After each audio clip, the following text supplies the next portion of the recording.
آپ کے غلام اسلم فرماتے ہیں رات کو میں اور جناب عمر نکلے تھے تو ایک مکان میں ہم نے دیکھا کہ ایک عورت نے نا اس کے بچے بار بار شور کر رہے ہیں اور وہ کچھ پکا رہی ہے، آواز آ رہی ہے۔ تو حضرت عمر نے دروازے پہ دستک دی، کون ہے دروازے پہ؟ کہا میں ایک غلام ہوں۔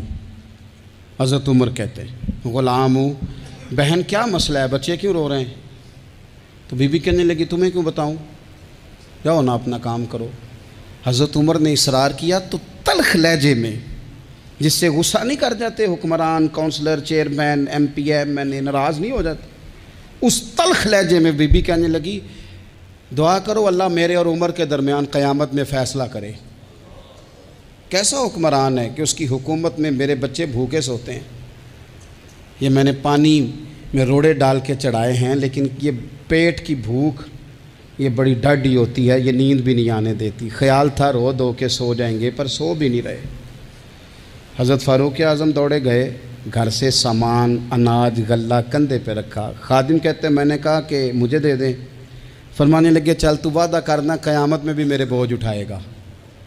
کہ حضور نہیں، وہ تو میرے بس کی بات نہیں۔ فرمایا پھر مجھے کرنے دے۔ دوڑے آئے، اس خاتون کے دروازے پر لا کے وہ چیزیں رکھیں، کہا بہن اگر تو پردہ کر لے تو یہ غلام نا آج کھانا پکا دے تیرے بچوں۔ پھر وہ گھی چڑھا کے، چینی ڈال کے، کچھ سامان پکتا تھا وہ کھانا پکایا۔ غلام کہتے ہیں جب پھونکے مارتے تھے تو داڑھی سے دھواں نکلتا تھا، آگ جلاتے تھے دھواں نکلتا، پھر کھانا پکایا، پھر ان بچوں کو کھلایا۔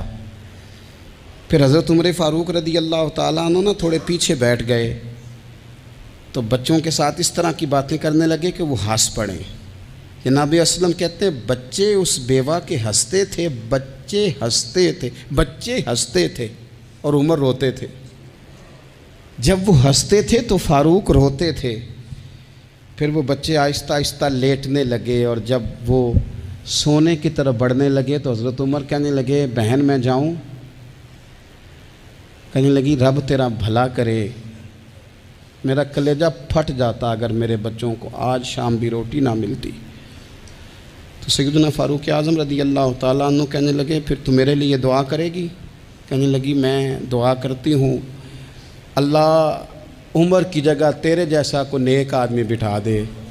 تو حضرت عمر کہنے لگے ایک چھوٹی سی گزارش بھی مان لو گی؟ کا کیا؟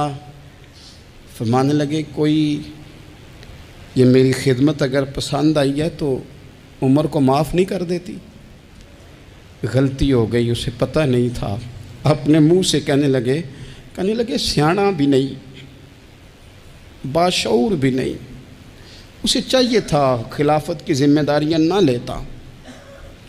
لیکن حضرت صدیق نے کہا تو وہ مان گیا، لیکن بہن میں اسے جانتا ہوں، بزدل بڑا ہے، کمزور بڑا ہے، ضعیف بڑا ہے، اگر تو قیامت میں اس کی شکایت لگائے گی تو بڑا کمزور پڑ جائے گا، اس کے لیے مشکل ہو جائے گا۔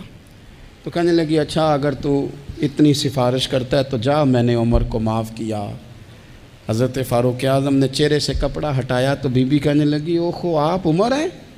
تو آپ فرمانے لگے میں جو بھی ہوں تو وعدہ کر چکی ہے کہ تو نے عمر کو معاف کیا۔